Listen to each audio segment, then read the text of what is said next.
Good afternoon. Thanks for joining us Across the Fence. I'm Fran Stoddard. We often read or hear someone being called out as a cynic or cynical. The implication is often negative. Nowadays, a cynic is thought of as someone who demeans or criticizes without providing solutions. As it turns out, the origin of this word has a much different connotation. Today, we'll learn about this ancient philosophy, what it looked, sounded, and yes, smelled like, and how having a cynical approach to life could be a benefit in today's world.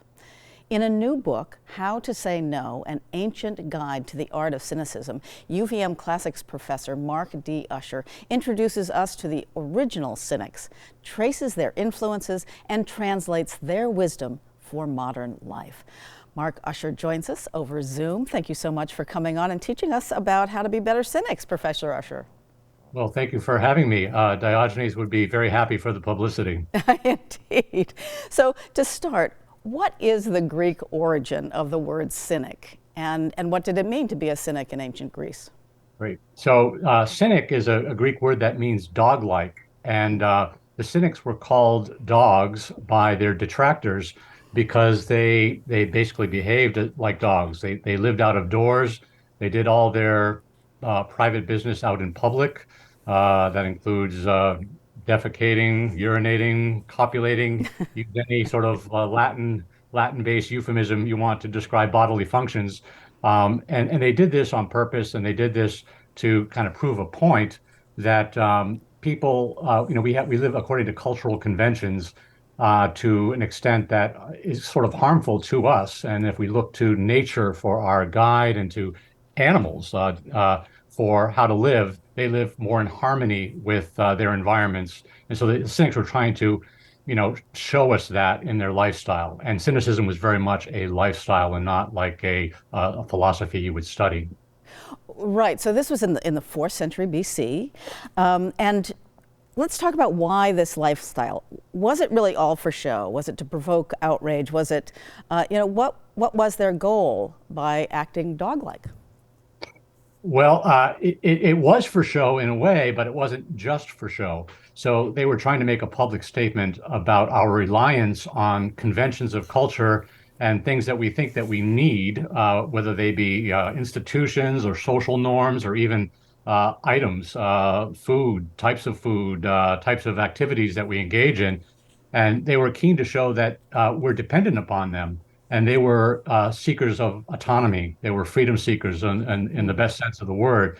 And they felt that if you didn't have anything, nobody could take anything away from you. So they lived a life of voluntary poverty in which they begged for their food, which is one of the reasons why they were called dogs. Right. If you've ever been to modern Athens, one of the most notable features is there are plenty of stray dogs running around the streets of modern Athens. The same was true in antiquity. And so they embraced that moniker, and they kind of played it up a little bit to show this contrast between living according to nature and living merely according to cultural convention. Well, one of the most popular stories, Diogenes is said to have had a run-in with one of the most well-known and most famous Greeks by way of Macedonia, Alexander the Great. What happened when those two met? So there are a few stories of encounters of Diogenes with great men, and the one with Alexander is probably the best known and probably the best put.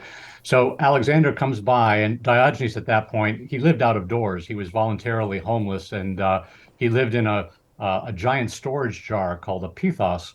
And he was there one day, sunning himself beside his storage jar home, and Alexander paid him a visit. And said, "Ask me for whatever you would like, and it's yours," thinking that Diogenes was in need. And Diogenes sort of, opened his eyes and said, "Well, could you please stand out of my sunshine?" And so the story shows that Diogenes, all he needs is what nature provides. Mr. Man of culture, Mr. Man of power, has nothing to offer somebody who needs nothing and is perfectly self-satisfied. So it's a great story and kind of Right. captures cynicism in a nutshell. Right. But don't block my sunshine. Don't block my sunshine. Stand out of my, this is my sun. Right. Yeah. Well, you write in your book that none of Diogenes' words survive. They're only stories like that one that you mentioned. So, how do we know about Diogenes, his philosophy, and why should we believe it today? Right. The Cynics were one of the great oralists of antiquity. Hmm. So you've got Jesus who never wrote anything himself, or the Buddha who never wrote anything, but his disciples, their disciples, passed on their words and their teachings. The Cynics are somewhat similar, but I like to think of it as like the Cynics became a meme. Their acted speech, their acted out speech, their stunts that they performed in public became so memorable and so talked about that they passed by word of mouth, and then they became something that people would want to kind of improvise on. So uh, in later antiquity, it was a school exercise actually to write what would Diogenes have done, or what would Diogenes have said in this situation. And so some of what we have about the Cynics are these sorts of anecdotes that were, I'm going to say invented, but they were invented in the spirit of the man himself. Hmm. So in that sense, they're true and accurate. So it's actually even better than the truth. The fiction, in a sense, is even better than the truth. But again, obviously, he had an impact, and to be memorable, you have to do memorable things. So I think much of what is said about the Cynics is definitely true in spirit, even in Close. Close enough. So yeah. what's your favorite story about Diogenes or the ancient Cynics? Oh my gosh, the pickings are so good. I'm not sure. Here's one. So Diogenes was traveling, according to his story, from Aegina, an island off from Attica, to Athens, and he was captured by pirates and then put on the auction block to be sold as a slave. And at the auction, the slave driver said, "What can you do?" And he said, "Govern people, rule over people." And just at that moment, a rich man from Corinth, his name was Xeniades, was passing by, and he heard Diogenes say that, and he thought that that was pretty cheeky, and that must be a pretty intelligent, slave. So he bought Diogenes, brought him back to his home, and put him in charge of educating his two children. And the story goes is that the children fell in love with Diogenes. They were his, he was their favorite tutor and teacher, governor, and they became cynics when they grew up. Um, so it's one of several stories that attempt to domesticate Hmm. the cynics somewhat, to make them user friendly to everyday people living, ordinary lives. Right, but then they kind of infected the kids with this as well. So Hey, no the stopping it. Yeah. so the cynics embrace this very simplistic, less is more lifestyle. What did their influence have on public actions, on behavior to those that they called out? Is there evidence of behavioral change at that time or later? Well, yeah, I mean, look around us, right? I'm not sure there's much evidence of change. I mean, they were advocates of degrowth, and as you just put it, of a less is more philosophy. And in the larger scheme of things, society has not changed in that direction, which is why the Cynics are as relevant as they were in the fourth century BCE. Mm. But they did attract a lot of disciples, and it's really quite amazing given the lifestyle that was called for to be a Cynic.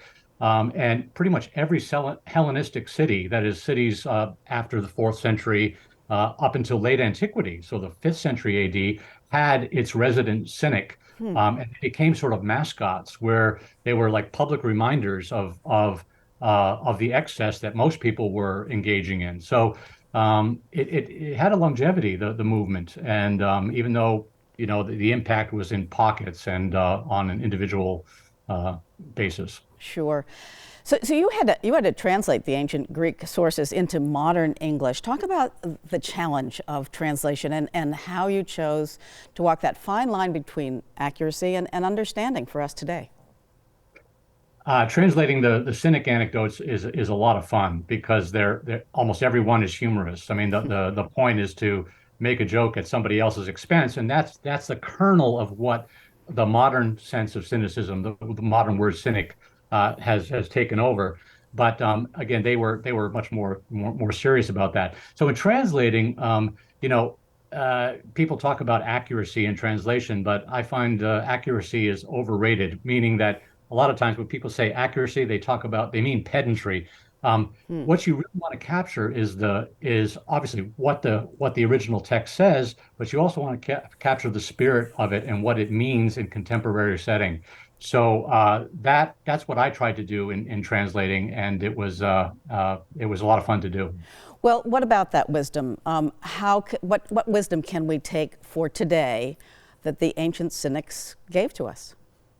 Well, their less is more philosophy, their put up and make do philosophy.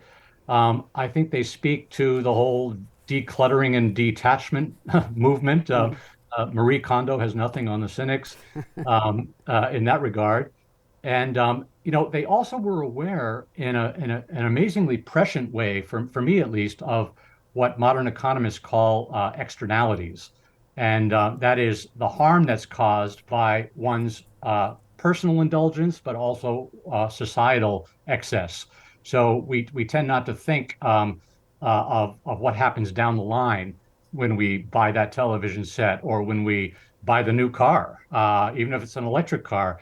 But the cynics seem to understand that. And one of the passages in the book emphasizes one cynic decrying the harm that our indulgence causes other people and the environment.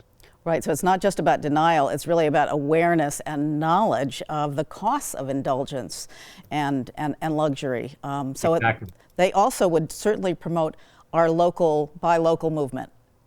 Well, exactly. In that same passage, he talks about, all the expense you take to seek luxuries from afar. It's much better to buy what's close to hand, and it's more efficient. It's just as satisfying, and it doesn't cause that kind of harm that I just described. So they were definitely buy locals. So, Professor Mark Usher, thank you so much for your time today and explaining what the cynics are all about. Thank you very much. So Mark's most recent book is called How to Say No, an Ancient Guide to the Art of Cynicism. You can ask your local librarian about it or look for it wherever you buy books. And that's our program for today. Thank you for joining us across the fence. I'm Fran Stoddard. Stay well.